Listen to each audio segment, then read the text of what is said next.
અમારો વિરોધ કોઈ વ્યક્તિ ઉપર નથી, પરંતુ લોકશાહીના ભાગરૂપે જેવી રીતે ગુજરાતમાં લોકશાહી ચાલે છે એવું જ ગોંડલમાં થવું જોઈએ. કોઈ અલગ રાજાશાહી ન હોવી જોઈએ. ગોંડલના મુદ્દા બાબતમાં જ્યાં તે સામંતવાદીના ભાગરૂપે આખી લોકશાહીના વિરોધથી જે તથ્ય ચાલી રહ્યું છે એ તંત્રને આખું કાબૂમાં રાખવું, ત્યાં લોકોને દબાવવા, લોકોની સાથે ગેરવ્યવહાર કરવો, ત્યાં કોઈ બહારથી વ્યક્તિ આવે છે તમે તોડો છો, ફોડો છો, કોઈનું ચાલવા ન દેવું. પહેલો મુદ્દો છે કે સમાજના યુવાનો પરના જે બાકી કેસો રહી જાય છે પરત ખેંચાવા જોઈએ. બીજી જે બાબત છે કે આ જ આંદોલનથી અનામત આયોગની રચના થઈ છે, જેમાં છેલ્લા 2.5 વર્ષથી ચેરમેનની નિમણૂક નથી થઈ, એની નિમણૂક થવી જોઈએ. ત્રીજી મહત્વની બાબત છે કે જેમણે આ દેશનું નિર્માણમાં જેણે સૌથી મોટો ફાળો આપ્યો છે એવા અખંડ ભારતના શિલ્પી સરદાર સાહેબનું જે કરમસદ છે એ આણંદમાં ન ભળવું જોઈએ. એને સ્વતંત્ર એની જે ભૂમિ છે ભૂમિની જાળવણી થવી જોઈએ અને એક સરદાર ધામ બનવું જોઈએ. એવી દરેક લોકોની લાગણી છે કરમસદ એક ધામ બને. પહેલો મુદ્દો છે કે સમાજના યુવાનો પરના જે બાકી કેસો રહી જાય છે પરત ખેંચાવા જોઈએ. બીજી જે બાબત છે કે આ જ આંદોલનથી અનામત આયોગની રચના થઈ છે, જેમાં છેલ્લા 2.5 વર્ષથી ચેરમેનની નિમણૂક નથી થઈ, એની નિમણૂક થવી જોઈએ. ત્રીજી મહત્વની બાબત છે કે જેમણે આ દેશનું નિર્માણમાં જેણે સૌથી મોટો ફાળો આપ્યો છે એવા અખંડ ભારતના શિલ્પી સરદાર સાહેબનું જે કરમસદ છે એ આણંદમાં ન ભળવું જોઈએ. એને સ્વતંત્ર એની જે ભૂમિ છે ભૂમિની જાળવણી થવી જોઈએ અને એક સરદાર ધામ બનવું જોઈએ. એવી દરેક લોકોની લાગણી છે કરમસદ એક ધામ બને. પછીના જે મુદ્દાઓ છે એ ઘણા બધા એવા મુદ્દા છે કે જે દરેક સમાજને અસર કરે છે, જેમ કે દીકરીનો મુદ્દો છે, લગ્નની બાબતનો, માતા પિતાની સંમતિનો મુદ્દો છે, શિક્ષણવાળો જે પણ એક મુદ્દાની ચર્ચા થઈ હતી. તો આવા ઘણા બધા બીજા પણ મુદ્દાઓ છે, વ્યાજના મુદ્દા છે, ગેમિંગ ઝોનના મુદ્દાની ચર્ચા થઈ. તો આ જે મુદ્દા છે દરેક સમાજને લગતા મુદ્દા છે. એટલે આજની જે ચર્ચા વિચારણાની અંતર 8-10 મુદ્દાઓ પર જે ચિંતન થઈ, જે વાતો થઈ, દરેકે પોતાના વિચારો રજૂ કર્યા. આના આધારે એનો એક નિષ્કર્ષ કાઢી અને જે રજૂઆતના જે મુદ્દા હતા એની એક રજૂઆતના પ્લેટફોર્મના ભાગરૂપે, એક આવેદનના ભાગરૂપે સીએમ શ્રીનો સમય લેવામાં આવશે. મુખ્યમંત્રી જે સમય ફાળવશે, જેટલા લોકો જઈ શકાય, જેથી મંજૂરી મળે, એ મંજૂરીના ભાગરૂપે આવનારા દિવસોમાં જે પણ સમય સ્થળ મળશે અને મુખ્યમંત્રીને આવેદન આપી અને આ મુદ્દાઓનું સમાધાન થાય માટેના અમે પ્રયાસ કરીશું. ગોંડલના મુદ્દા બાબતમાં જ્યાં તે સામંતવાદીના ભાગરૂપે આખી લોકશાહીના વિરોધથી જે તથ્ય ચાલી રહ્યું છે એ તંત્રને આખું કાબૂમાં રાખવું, ત્યાં લોકોને દબાવવા, લોકોની સાથે ગેરવ્યવહાર કરવો, ત્યાં કોઈ બહારથી વ્યક્તિ આવે છે તમે તોડો છો, ફોડો છો, કોઈનું ચાલવા ન દેવું, તમે અત્યારથી જાહેરાતો કરી દો 30 વર્ષ સુધી કોઈ સામનું જોવું. જે આખી એક સામંતવાદી પ્રક્રિયા, એક જ વ્યક્તિનો કબજો ચાલી રહ્યો છે, એ ના હોવી જોઈએ.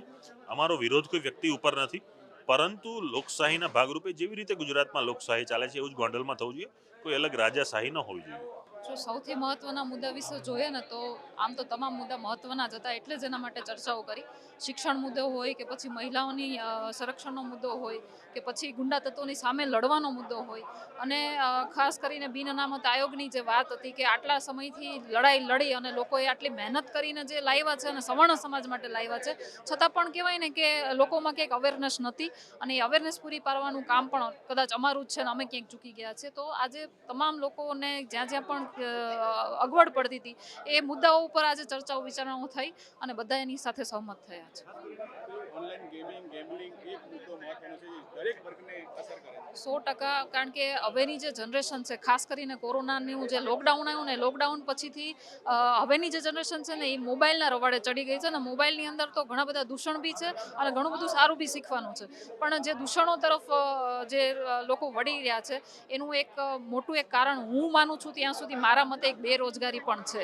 લોકોને જલ્દી પૈસા કમાવાનો એક મોકો મળે ને તો કોઈ ચૂકતું નથી અને એવા જ કામના લીધે એ આડા રવાડે ચડી જાય છે ને એને ખબર પણ નથી રહેતી. તો મારું તમારા માધ્યમથી લોકોને પણ કહેવું છે કે ભાઈ તમે આ બધી વસ્તુથી દૂર રહો, કારણ કે છેવટે તો તમારે એમાં હેરાન જ થવાનું આવે છે.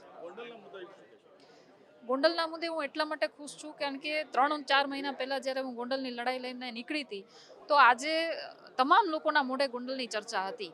એટલે મને એક સંતોષ છે કે જે ગોંડલની છબી મારે જે બતાવવાની હતી, લોકો સુધી પહોંચાડવાની હતી ને એ મેં ક્યાંક ને ક્યાંક પહોંચાડી છે.